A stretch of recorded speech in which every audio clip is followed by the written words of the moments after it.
প্রিয় দর্শক বন্ধু, আসসালামু আলাইকুম। আমি আতার রহমান সুজন। আজকে আমি আপনাদেরকে চমৎকার একটি বিষয় দেখাবো। আমরা এখন আছি গাইবান্ধার সাদুল্লাহ ফুলের হিয়ালি গ্রামে। আমার সামনে আপনারা দেখতেছেন অনেকগুলি ঝাড়ু। এগুলো হচ্ছে ছনের ঝাড়ু। এই ছনের ঝাড়ু কিভাবে তৈরি হয় অনেকে জানেন না, কিন্তু আজকে আমরা এই ভিডিওর মাধ্যমে দেখাবো কিভাবে এই ছন তৈরি হয়, ছনের ঝাড়ু। আসলে এই যে আমরা রাস্তাঘাটে দেখি অনেকগুলো ছন বা বিভিন্ন ডোবা নালায় খালে দেখা যায়, খালের পাড়ে নদীর পাড়ে এই ছনগুলোরে কিন্তু এই গাইবান্ধার মানুষেরা বিভিন্ন জায়গা থেকে কিনে নিয়ে আসে। আনার পরে ওনারা এভাবে মহিলারা বসে বসে তারা এইভাবে করে ঝাড়ু বানায়। এক একটা ঝাড়ু বানালে যারা বানাচ্ছে ওনারা 1 টাকা করে পায়, আর এগুলা পাইকারে দোকানদার আসে নিয়ে যায়, উনি 20 টাকা করে কিনে নিয়ে যায় এবং বাজারে বিক্রি করে 25 টাকা থেকে 30 টাকা।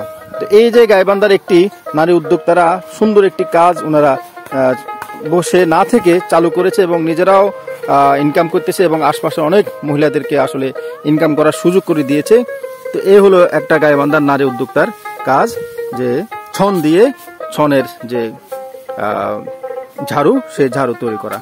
খুবই সুন্দর একটি বিষয় আসলে আমরা আপনাদেরকে তুলে ধরার চেষ্টা করেছি। কেমন লেগেছে আপনাদের কাছে সেটা আমাদের কমেন্টস করে জানান। ধন্যবাদ সবাইকে।